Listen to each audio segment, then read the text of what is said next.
Welcome to another insightful story. Kindly like, share, comment, and subscribe. Thank you. The venue was immaculate, glittery, and luxurious. Soft music played, and the aroma of fine cuisine filled the air. Tonight marked the ninth wedding anniversary of the Esiames, a couple often celebrated as the embodiment of elegance and love. Guests toasted and mingled, enjoying the ambience. Then, Mrs. Esiama raised her glass and made a shocking announcement. This is not an anniversary party.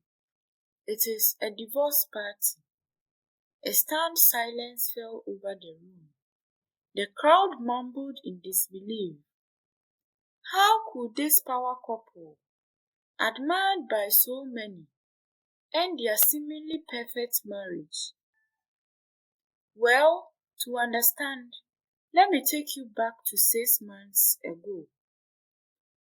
Meet Vanessa Siama, a fashionista and a socialite. She dubs herself as the Vice President of Women for Soft Life Association. She has a PhD in spending money and a diploma in making none. She lives lavishly, married to the successful entrepreneur Akoto. They are parents to beautiful twin girls. Recently, Akoto has been having sleepless nights. His business is having troubles, coupled with economic crisis, made it worse. He couldn't fathom what to do. He visited a friend one day to lay out his frustrations and trouble. His friend listened empathetically and made a suggestion. What if it's a spiritual problem? He queried. He urged him to seek spiritual help from a man of God. Who? Akoto asked in doubt. Prophet Srebuo, he said in confidence. Prophet Elijah Srebuo is a renowned and powerful man of God. He prided himself as the man that when God whispers, hears in 100 decibels.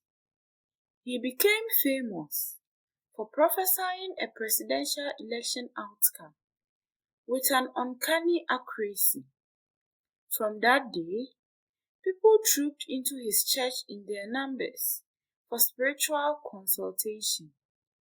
He was revered as God's right-hand man. Desperate, Akoto visited the prophet, who instructed him to fast for 3 days without telling anyone, not even Vanessa.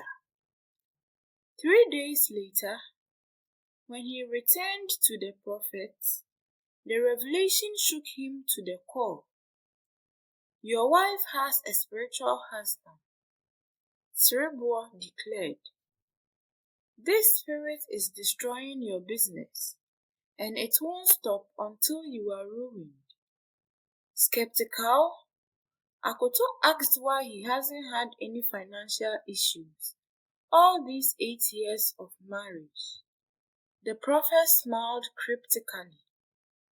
Your past vow to God shielded you, but now that you have forsaken that vow, the protection has faded.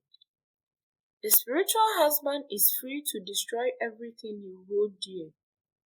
Soon, you will lose it all. Your business, your worth, even your dignity. Akoto's heart sank. The idea of a life without his luxurious comforts was unbearable. Troubled and confused, he left the prophet's chambers. That night, his sleep was restless.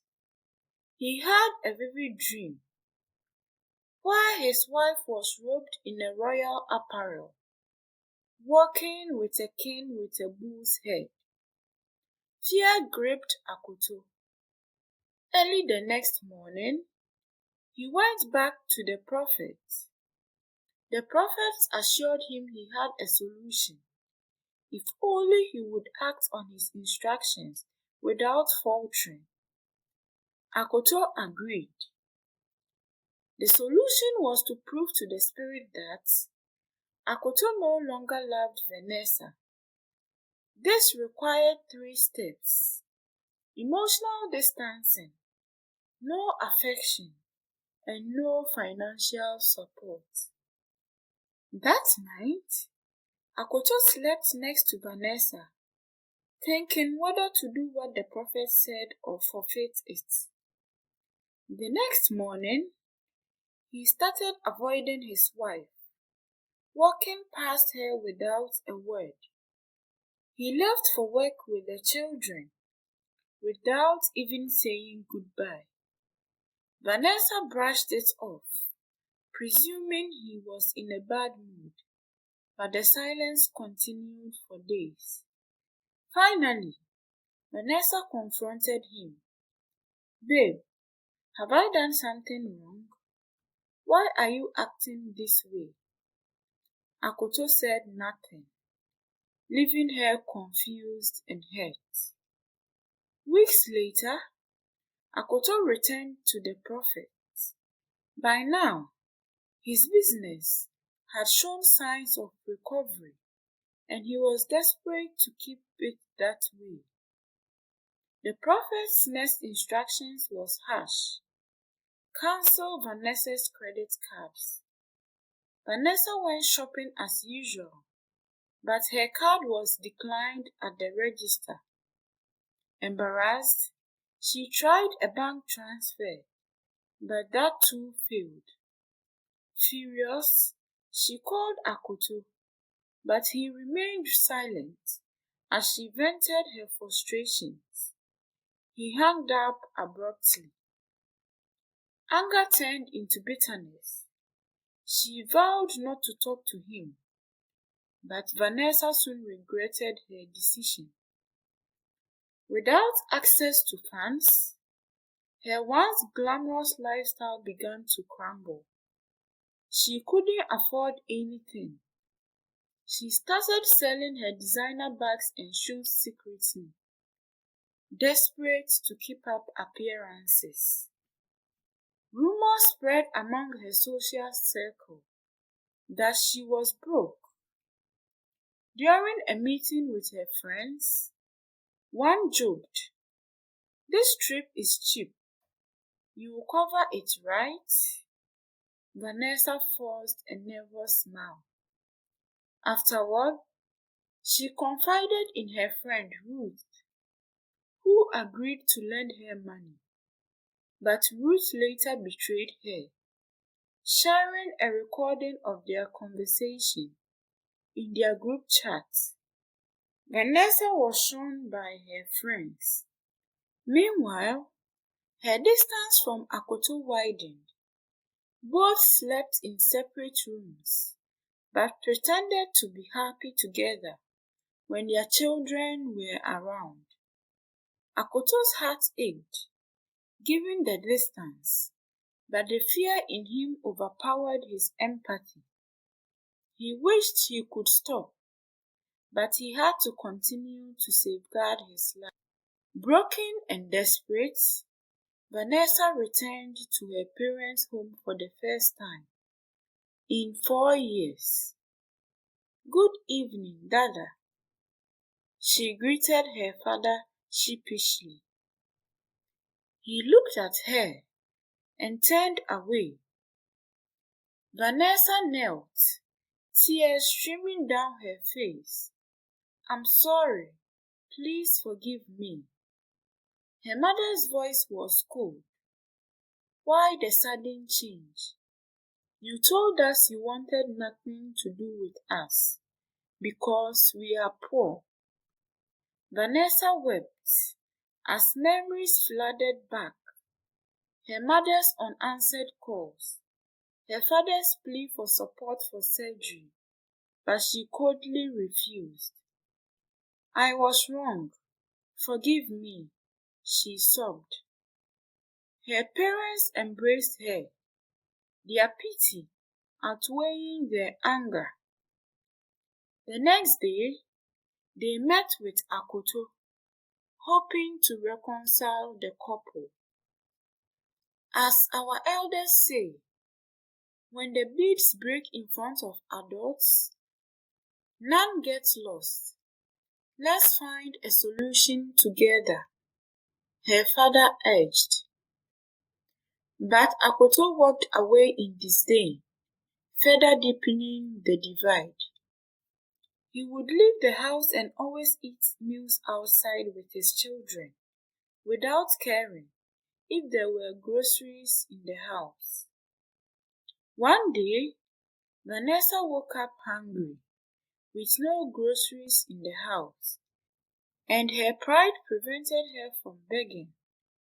She went to a shop to buy a drink, but Vanessa fainted in the shop from hunger. She woke up in a clinic where a kind stranger named Joe introduced himself. "Are you okay?" he asked. As they walked out of the clinic, they sat on a bench. Vanessa poured out her heart, revealing her struggles. "I have nothing left," she sobbed. Joe smiled gently. "We've met before. I once approached you with a business proposal, but you snubbed me. It seems we need each other now." He spoke. Joe explained his idea. Vanessa could use her large social media following to promote his local fashion brand through styling tutorials. It is a way for her to earn money while helping his business grow. That night, Vanessa sat in the bed, weighing her options.